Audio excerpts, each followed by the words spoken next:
Hello, my dear friends. How are you doing? Hope you are having an amazing day and not having to deal with drama. Ready for new stories I have for you today? Let's go to the first one. Buckle up, as it's a long one, and don't forget to listen to the end of the story to hear my insights. Enjoy the stories, guys, and please like and subscribe. And of course, don't forget to leave a comment. I never thought I'd find myself writing here, but the situation has spiraled out of control, and I need some outside perspective. Strap in, because this is going to be a long one. I, 34 male, was married to my now ex-wife, let's call her Sarah, 32 female, for about 5 years. Sarah and I met in college, and we hit it off right away. She was the love of my life. We got married a few years after graduation, and I thought we were on the path to a happily ever after. Everything seemed perfect until about 3 years into our marriage, when I started noticing some changes in her behavior. She became distant, started working late more often, and was constantly on her phone. I tried to dismiss my growing suspicions, thinking she was just stressed from work. But then, one day, I found some incriminating messages on her phone between her and a colleague of hers. Let's call him Mark. My heart shattered. Confronting her was one of the hardest things I've ever done. She admitted to the affair, but tried to downplay it, saying it was just a fling and meant nothing. But the damage was done. I couldn't trust her anymore, and our marriage quickly fell apart.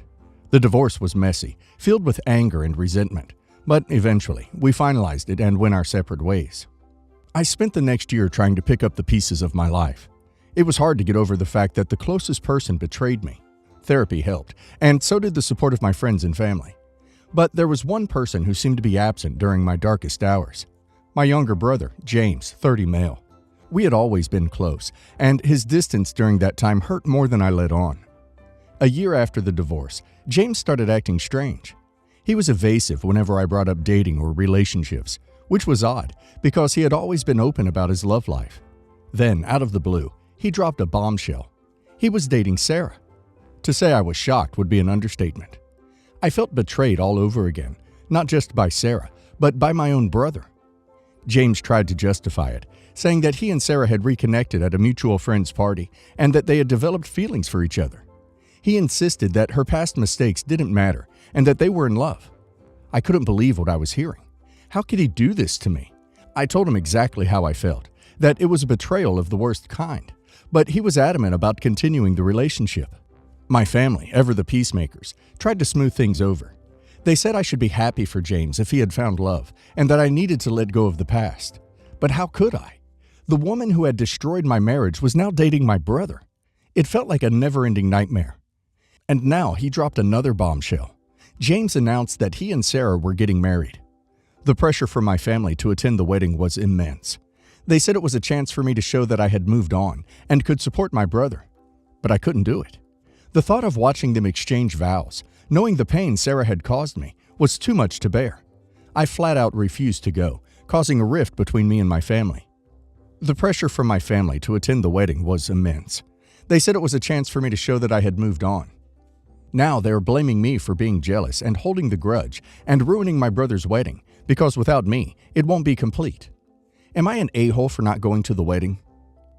I can't even imagine the pain OP must have gone through, having his own brother betray him like that. It's understandable why OP wouldn't want to attend the wedding or have anything to do with James and Sarah. OP's parents are also crossing the line by blaming OP ruining his brother's wedding. OP needs some time without these people in his life. And now let's hear the community's opinion. Not the a-hole. Of course you did the right thing not going to the wedding. Family pressure is tough, but you're allowed to protect your own mental health. Brother and parents are delusional if they think you should support that wedding. It's a tough situation, but I don't think you're the a-hole here. Your brother knew the pain Sarah caused you, yet he chose to pursue a relationship with her anyway. It's understandable why you won't want to attend their wedding. Your brother shouldn't have dated your ex, let alone married her. That's a betrayal. Only a doormat would go to that wedding, and OP showed he's not. Update. After James and Sarah's wedding, I made the difficult decision not to attend. The thought of witnessing them exchanging vows, knowing the history between Sarah and me, was too much to bear. Instead, I focused on moving forward with my life, throwing myself into work, and keeping my distance from family gatherings where I knew they would be present. Sarah got pregnant soon after the wedding, and from what I heard, they were over the moon. Sarah gave birth to a healthy baby girl. Despite the hurt and betrayal, I tried my best to be happy for them, tried to be a bigger person. Meanwhile, I met my now fiancée, Emily, at my new job. We hit it off immediately, and she became my rock during these turbulent times. Emily was understanding of my past and supportive of my decision to keep my distance from James and Sarah. We grew closer and eventually decided to take the next step in our relationship, planning to get married next summer. Of course, James is not invited. Just when I thought I had moved on from the whole ordeal, James showed up at my door one day. He looked like he hadn't slept in months and had lost a lot of weight. He asked if we could talk. I felt sorry for him because of the way he looked, so I let him in. We sat down, and he admitted that his neighbor had knocked on his door one day and revealed that her husband and Sarah were having an affair for over a year. She even suspected that James and Sarah's daughter might be her husband's child. Shocked and devastated, James confronted Sarah, and they decided to do a paternity test. The results were heartbreaking. He isn't the father. I watched James as he stood before me, broken and vulnerable.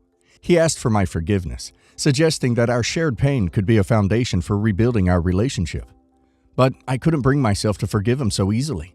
Instead, a mixture of anger, betrayal, and disbelief washed over me, and I laughed in his face, saying that now I know karma exists and telling him to leave. As James walked away, shoulders slumped and defeated, I felt guilt. Despite everything he put me through, he's still my brother, and I can't help but feel sorry for him. But at the same time, I don't know if I'm ready to let him back in my life after all the pain he's caused. I've been wrestling with my feelings ever since that encounter. Part of me wants to reach out to him, to offer a shoulder to cry on, and support him through this difficult time. But another part of me is still angry and hurt, wondering how he could have been so blind to Sarah's true nature. So Reddit, what should I do? Am I the a-hole for laughing at James and kicking him out? Or am I justified in protecting myself from further heartache? My heart goes out to you, OP. This situation sounds incredibly difficult to navigate. While it's understandable that you reacted the way you did to your brother's revelation, it's also clear that there's a lot of pain on both sides. Maybe it's worth taking some time to process your feelings and consider whether there's room for reconciliation. It won't be easy, but it could be a step towards healing for both you and your brother. I can't imagine how tough it must have been for you to hear about your brother's situation. It's clear that there's a lot of hurt on both sides, and it's okay to take some time to process your feelings. While your initial reaction may have been one of anger and disbelief, maybe it's worth considering whether there's room for forgiveness and reconciliation. It won't be easy, but it could be a step towards healing for both you and your brother. Laughing at someone's pain when they're down is not okay. I think OP is an a-hole here because of that. It's okay if you don't want to forgive your brother, but laughing at his pain is cruel. You should apologize to him. I've been best friends with Chelsea since we met through mutual friends 5 years ago. We instantly clicked and soon enough became sister-like. She was there when I met my husband, and she was my maid of honor at our wedding 3 years ago. Now, Chelsea knows how much I've been wanting a child. I grew up with 6 siblings, and I loved every second of it. My husband and I want 3 children. When I told Chelsea I was pregnant, she was completely ecstatic. She instantly began calling herself Auntie and went baby clothes shopping insane when I told her it was a boy. I think Chelsea is going to be the perfect aunt for my son. Originally, we wanted to name him Benjamin, but it is just a name we both liked, but we weren't sure yet. I am 7 months pregnant now, and unfortunately, my husband lost his grandfather, Adam, 2 weeks ago. He was very close to him, as was I. He was the first family member we told about our son, and was our biggest supporter when we moved into our own home. We truly loved Adam. This Monday morning, my husband texted me asking if we could talk. We had lunch, and he explained that he wants to honor his grandfather and name his son Adam. He has his father's blessing to do so. It was his father, and his grandmother. And if we wanted to, the family thought it was a wonderful idea. I instantly agreed. There was no doubt in my mind. Our son will be named Adam Benjamin. My husband was overjoyed and actually cried in the restaurant. He was so happy. He told me that this means the world to him that I agreed. Last night, Chelsea came over to make cupcakes, and I told her the good news. Her face instantly dropped. She started crying and threw the bowl into the sink and left. No communication at all. I was completely at a loss for words and tried calling her several times. I had no idea what I did. At first, I thought she had just grown attached to the name Benjamin, and I felt so bad. But that was never a solidified name to begin with, just a nickname. This morning, she called me at work to say that she couldn't believe I would do that to her and that I was a B. I asked her what I did wrong, and she told me, "You're so ducking jealous, aren't you?" Adam was Carly's son. Carly is someone who used to be Chelsea's best friend. They had a huge fight right before we met. They tried reconciling, and we all tried being friends, but it just didn't end up working out. Carly and I completely clashed in personalities, and she just hated me. I admit, there was some jealousy when Chelsea would talk about all the good times she had with Carly without me. But I understood that this wasn't a relationship.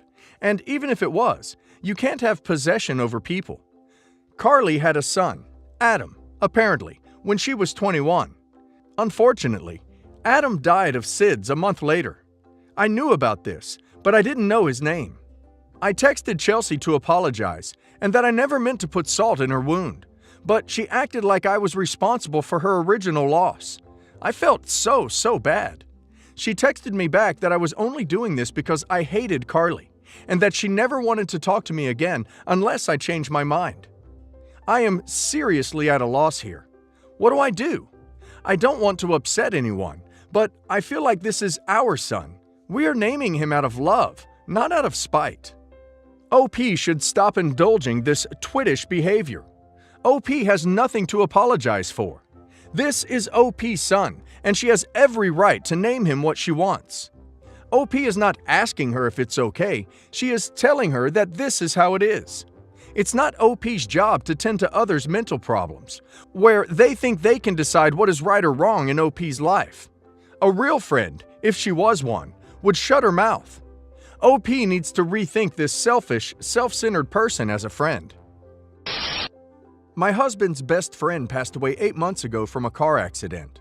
He left behind his wife and 2-year-old son. He and my husband were like brothers.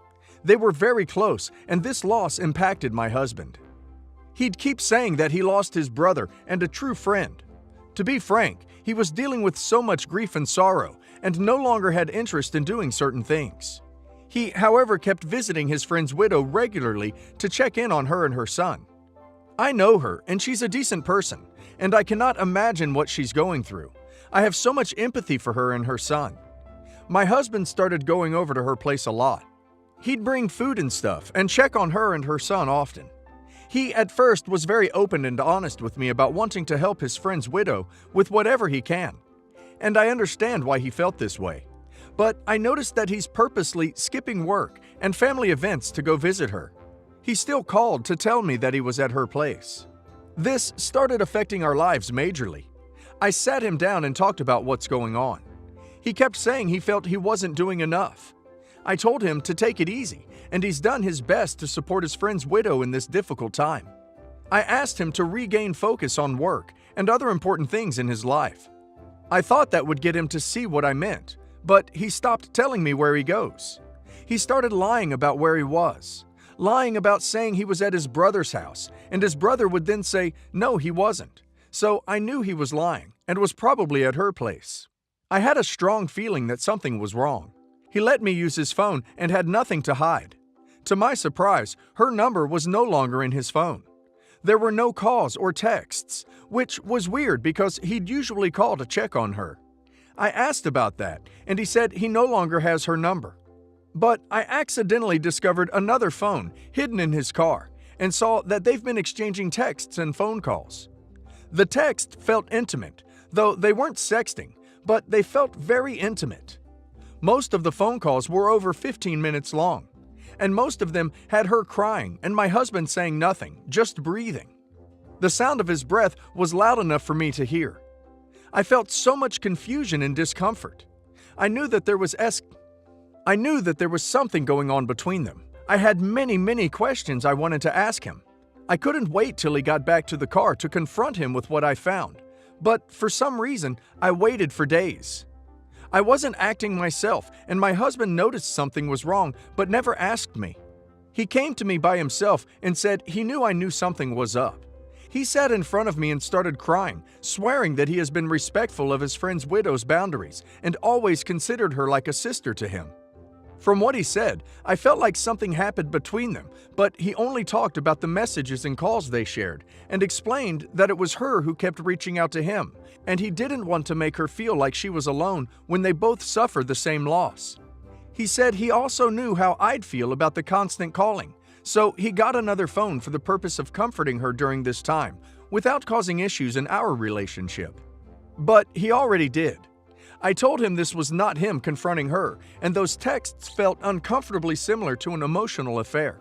He insists that I got it wrong, and he swore up and down that nothing happened between them, and that he'd never betray his brother by even looking at her other than being a sister to him. He didn't say he was worried for our relationship, just that he'd never betray his friend. I couldn't determine if he was telling me the truth, but what he was saying contradicted what was on his phone. He brought the phone and deleted everything in front of me. He said he will no longer have contact with her, and asked me to forget her. So what?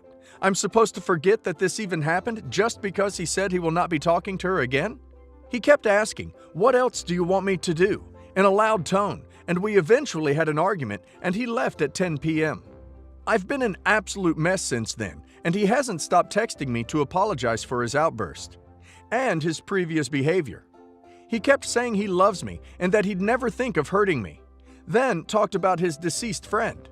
I can't help but feel I lost trust in him after what he did, no matter what his intentions were. OP needs to tell him to get therapy for the loss of his friend. He lost someone close to him, but from his actions, looks like he might also lose OP and his marriage. It's okay to support a friend, but not to the detriment of their marriage and his life. It's possible something happened between them, especially if they're both suffering and bonding over the same loss. If OP knows this woman, she should sit down with her and OP's husband, sort this out, and come to an understanding. OP should not let this rest, because it won't just go away. He won't forget about her, and neither should OP. Sorry guys, there's no update for this story. My mother was in the process of divorcing my father when she died. She was battling an aggressive cancer for a year and a half. 6 months into the ordeal, my father had a blow-up during his birthday, telling her he could not believe she couldn't put on a happy face for just one day. He quickly moved out of the house and rented a place where he took his business trips.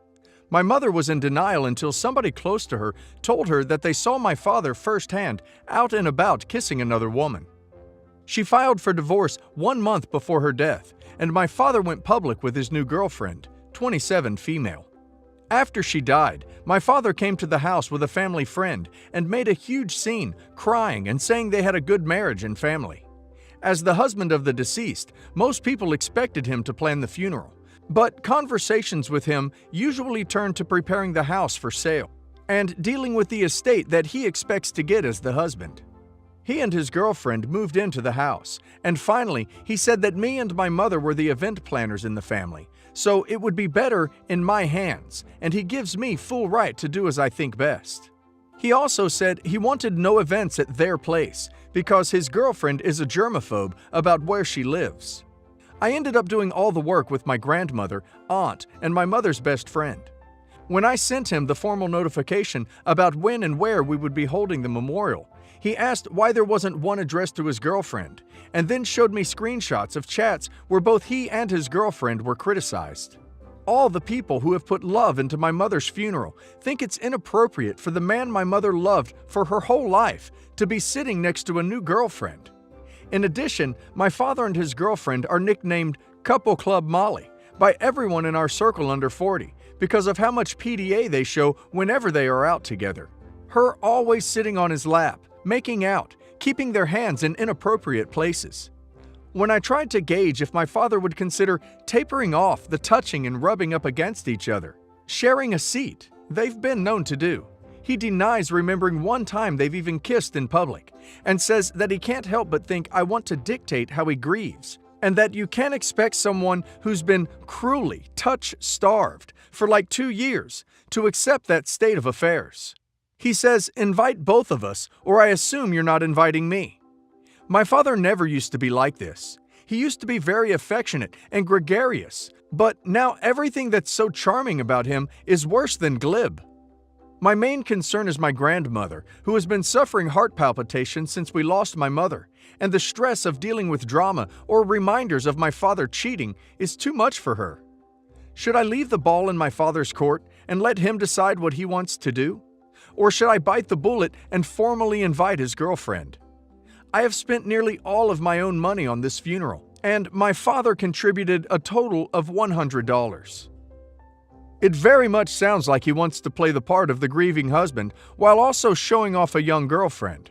He's being very immature and selfish. OP should not invite her. Not sure why she'd even want to be there, considering the circumstances. And OP should be prepared to deal with things if he decides to show up with her. OP should have some sort of contingency plan for that.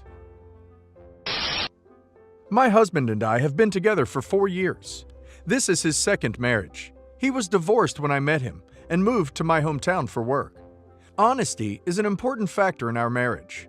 We tell each other everything and never hide anything from each other. We have a 2-month-old son together, and the struggle began right after I got pregnant. My husband started behaving strange. He always said that he was happy and excited to be a dad, but his behavior showed the opposite. Throughout my pregnancy, he avoided to talk about our son, avoiding doing things like shopping for our son's necessities and discussing names and helping out with the nursery. However, he helped with other things, and I was responsible for everything that had to do with our son. I really thought the behavior was temporary, and everyone said it could be that he was finding it difficult to adapt as a new dad and will go back to normal once our son is born. But it got worse. He refused to hold him, refused to be with him alone, and only approaches him when he's asleep, and that's to look at him for a few minutes. I had no help from him. He didn't spend time with him nor touch anything that belongs to him. My mind started coming up with unreasonable thoughts, like maybe he regretted having a baby, although this was planned. Or maybe, I don't know, so many thoughts, and it made me feel this just isn't normal behavior. He'd literally go out of his way to avoid being with our son.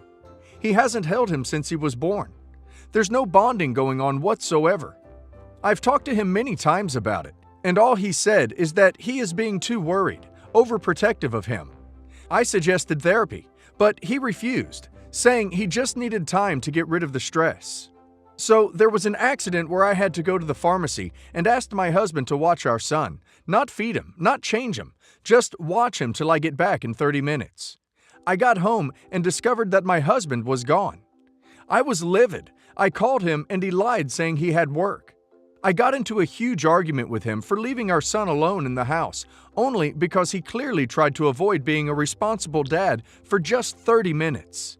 He explained this wasn't the case, but I didn't believe him. His sister came over and sat me down to tell me that my husband wasn't being neglectful on purpose, but he's struggling with the loss of his 6-month-old daughter who died in an accident caused by him. She swore it all was an accident, but my husband kept blaming himself for it. I was dumbfounded. I did not know he had a daughter with his ex-wife.